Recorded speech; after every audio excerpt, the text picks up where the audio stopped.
Alors bonjour à tous, je suis tellement heureuse de retrouver, ma chère Vera pour la saison 5 du podcast Lumina. Encore des thèmes qui répondent à des questions, vos questions, par rapport à ce qui a été entendu, en 2023, par rapport à ce que vous vivez et pour nous, c'est, aussi des points que l'on vit dans notre travail ou dans notre vie, hein, n'est-ce pas Vera? Et donc, Absolument. on va avancer ensemble et le premier thème, que l'on veut travailler, que l'on veut décortiquer aujourd'hui, c'est le travail sur soi, arriver à utiliser des outils pour pouvoir défaire des nœuds, défaire des peurs, Vera, c'était un thème qui te parlait énormément. Je suis curieuse, qu'est-ce qui fait que ça te parle?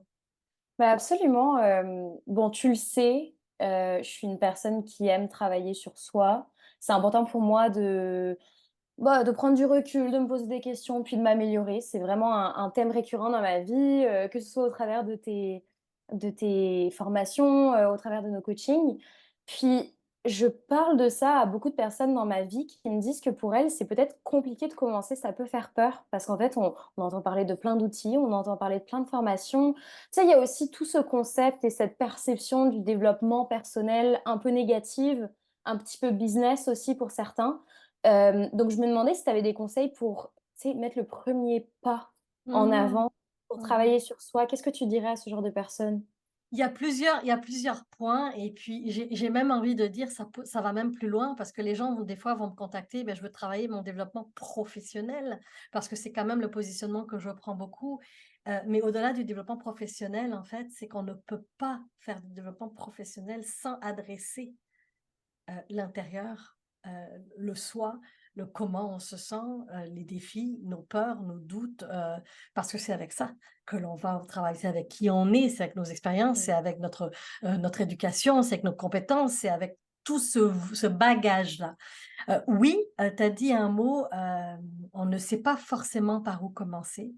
On ne sait pas non plus par quel bout le prendre.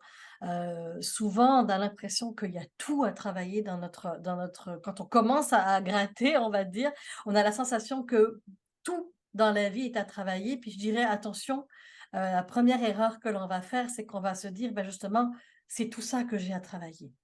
Est-ce qu'on peut commencer à se faire une liste? Oui, mais de dire: «Je vais y aller en priorité». C'est quoi qui m'empêche de dormir? C'est quoi qui fait que je me réveille en pleine nuit, qui fait que c'est dur de me réveiller, de commencer ma journée?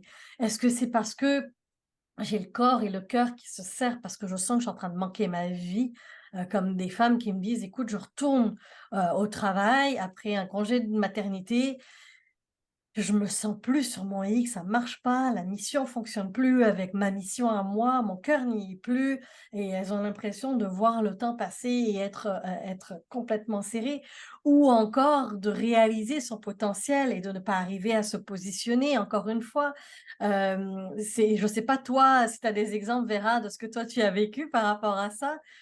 Heu, Beh, je te dirais que, tu sais, en début de carrière et je pense que, ça revient pas mal souvent avec, des personnes qui commencent, ça a longtemps été, pendant les premières années, le syndrome de l'imposteur. Tu sais, aussi mmh de se retrouver dans des sphères où peut-être, on est plus jeune que d'autres personnes, puis on communique, on collabore avec des personnes plus âgées, avec plus d'expérience. Donc c'est vraiment tu sais, ce stress de quelle est ma valeur, en fait, de par mon âge, de par mon expérience et mh. cetera. Mais Mmh. comment mettre en valeur ma valeur, sans trop se comparer, en Bien termes sûr, d'expérience. Donc bien sûr je et écoute, comprends, tu ouais. veux avoir un secret?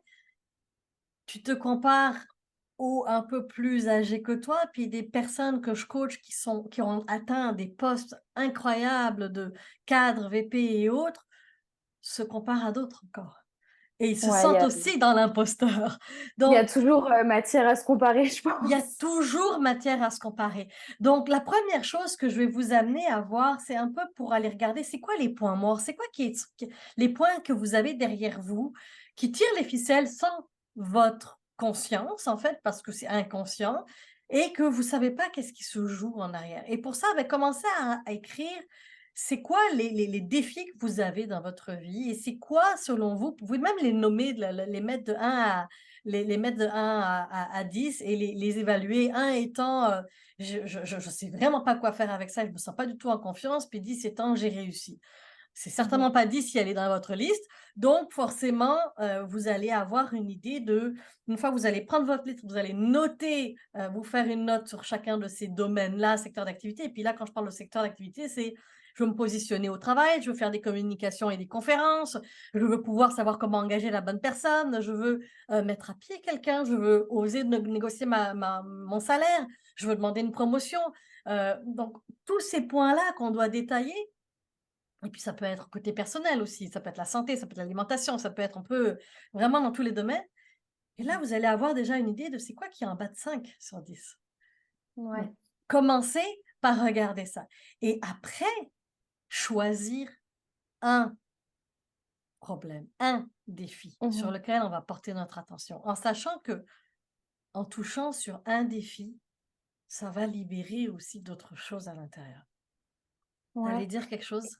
J'allais te dire comment on choisit? Parce que quand j'ai commencé vraiment à, tu sais, faire de l'introspection et cetera, bon, je me suis vite rendu compte que j'ouvrais une porte, j'avais l'impression d'en ouvrir 10. Je trouve ça compliqué de comment tu choisis le truc sur lequel tu commences à travailler? Alors quand tu commences sur quelque chose, c'est sûr que quand on va ouvrir je te donne un exemple, on parlait de l'imposteur tout à l'heure, de se comparer.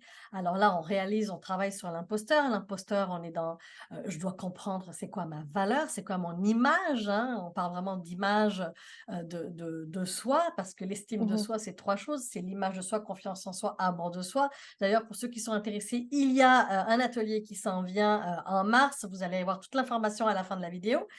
Mais de juste pouvoir réaliser qu'au-delà de cette de ça, quand je me mets en action et que je commence à travailler sur ma valeur, je réalise que je me compare. Après, on va aller commencer à dire: «Je me compare à qui? Est-ce que c'est des hommes? Est-ce que c'est des femmes? Dans quel type? Avec quel type dans quel type de situation je me compare?» Et plus on isole et plus c'est facile de savoir quels sont les bons outils à utiliser. Mmh. Donc OK. et c'est normal par contre que un point ouvre 5 portes. Est-ce que je vais forcément aller tout de suite dans les 5 portes? Non, je reste focus sur mon objectif premier. Mmh. C'est juste que par contre, je réalise que, par exemple, je réalise que j'arrive pas à demander ma promotion, je réalise que j'arrive pas à demander mon augmentation de salaire. Ça reste le même défi, ça reste le même problème à la base, la même source. Mais je n'agis pas de la même manière et je ne choisis pas d'aller faire les 2 en même temps dans la même semaine, Ouais. Ouais, ça parce que peut c'est faire trop, vraiment beaucoup. Ouais, c'est c'est ça. trop. Mmh. Prenez une chose et on décortique et on lit là-dessus et on laisse la vie nous inspirer. Moi, je trouve ça extraordinaire. Ça fait quelques années que je travaille, que je donne beaucoup de formations sur l'image, la confiance, et cetera et je découvre encore plus sur ce sujet-là, encore plus sur la vulnérabilité, encore plus sur le courage. On aura l'occasion d'en parler dans ce podcast-là dans cette année, mais de pouvoir réaliser que la vie nous donne ce qu'on a besoin pour notre compréhension de soi parce que même moi, enfin, on est tous il y a pas une personne qui enseigne, qui dit: «Bon, ben, ça y est, j'ai tout appris». Enfin, on est tout le temps en constante évolution, à se remettre en question, à dire: «Ouais, je disais ça il y a 5 ans, c'était juste, mais avec la compréhension que j'en ai aujourd'hui, que je pourrais le changer» Mmh. et c'est très correct. Mais tu vois, c'est ça que je trouve moi, je le trouve fascinant, mais je pense que ça peut faire peur à certaines personnes, justement, de se dire: «À quoi bon?» Peut-être que je fais l'avocat du diable, hein, mais Ouais, à quoi ouais. bon faire tout ce travail et puis commencer à décortiquer des choses si dans 5 ans, j'aurai un regard tout à fait différent? Puis ce travail, en fait, va jamais s'arrêter, tu vois? Vraiment d'être, d'avoir cette frustration de: «Il y a tellement de choses à faire, je sais pas par où commencer», puis dans tous les cas, je vais devoir faire ça toute ma vie. Tu vois ce que je veux dire? C'est oui, je vois totalement, mais parce que vous le voyez comme une finalité. Si tu le vois comme une fin en soi où je dois atteindre ça, ça devient difficile. Par contre, si on le prenait sous un autre angle, verras si je te dis: «Tu choisis un défi», puis là tu me dis: «Ouais, mais pourquoi je travaillerais sur ce défi-là?» Je dis: «OK, c'est quoi les avantages de continuer à vivre ces défis?» ce défi? C'est quoi Mmh. les inconvénients de vivre ce défi? À un moment donné, il y a une limite qui va être atteinte. Je ne peux plus supporter cette personne-là, c'est pas possible, je n'arrive pas à poser mes limites, je suis fatiguée de ne pas m'autoriser à être qui je suis au travail. Je donne plus que ce que j'en ai, je fais des heures supplémentaires, je suis à la limite du burn-out parce que j'en fais beaucoup trop. Ah oui, mais il y a un avantage, je connais les choses, j'ai le bon salaire. Bon, c'est pas grave, écoute, ouais, la santé, mais bon, j'essaye de me rattraper le week-end. Bon, des fois, c'est vrai, je travaille le week-end, mais en même temps, tu sais, j'arrive, je connais mon travail, au moins c'est facile. Mmh. Fait qu'on a toujours, hein, on l'a là, ces 2 anges-là, à diable et à ange là, qui nous dit: «Oui, mais, oui, mais, oui, mais». On change et on décide d'utiliser les outils, peu importe, quels qu'ils soient, parce qu'il y en a plein de disponibles sur le net là. On change quand on est prêt à vivre autre chose, quand on a atteint notre limite par rapport à une Mmh. situation. Donc tu C'est quand penses que Ouais. excuse-moi, tu penses qu'il y a un déclic à un moment donné qui Il y se a un passe? déclic à un moment donné de dire: «J'en ai marre, je ne veux plus vivre cette conséquence-là, donc je choisis de faire autre chose». C'est un choix. Ou je me Mmh. complais dedans, puis il y a beaucoup de gens qui vont vivre dans l'inconscience jusqu'à temps qu'ils le réalisent, puis il y a des gens toute leur vie vont vivre dans l'inconscience parce qu'ils savent qu'ils pourraient éventuellement travailler dessus, mais ils ont peur. Puis c'est très correct aussi de dire: «Bah, écoute, ça sera comme ça jusqu'à la fin de la vie parce que» et c'est correct. Hein, les gens, on en a tous des gens qui veulent pas changer dans nos entreprises, puis qui se remettront jamais en question. Puis ça se pourrait bien qu'ils finissent à la fin de leur vie comme ça et c'est leur choix. Cependant, au lieu de regarder la finalité de dire: «Hey, j'ai atteint mon objectif», c'est Mmh. d'arriver à avoir du plaisir et de réaliser qu'on a atteint des conséquences différentes et qu'on a vécu des conséquences différentes, juste parce qu'on a réussi à se positionner. C'est cette personne-là qui m'a écrit pendant qu'elle était à son voyage à Cancun, me dire: Mmh. «Sarah, ça s'est mieux passé que je pensais ma rencontre mon team building. J'ai hâte de te raconter». Mais elle a osé faire les choses différemment, elle a osé s'écouter. Mmh. C'est cette personne-là qui me dit: «Je leur ai dit comment je voyais le projet, je me suis positionnée. Non seulement ils ont aimé, puis ils m'ont demandé de les accompagner sur la suite du projet. Mmh. J'ai gagné un projet de plus».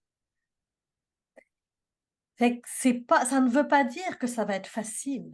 Ça veut juste dire que je vais devoir me mettre en action, en courage, en vulnérabilité parfois, mais en même temps, je vais vivre des choses différentes et je vais avoir des possibilités différentes. Parce qu'il ne faut pas oublier que vivre petit, c'est sécuritaire. Mmh. Vivre, puis attention, je veux pas dénigrer, il y a des gens qui choisissent de vivre comme ça et c'est très correct.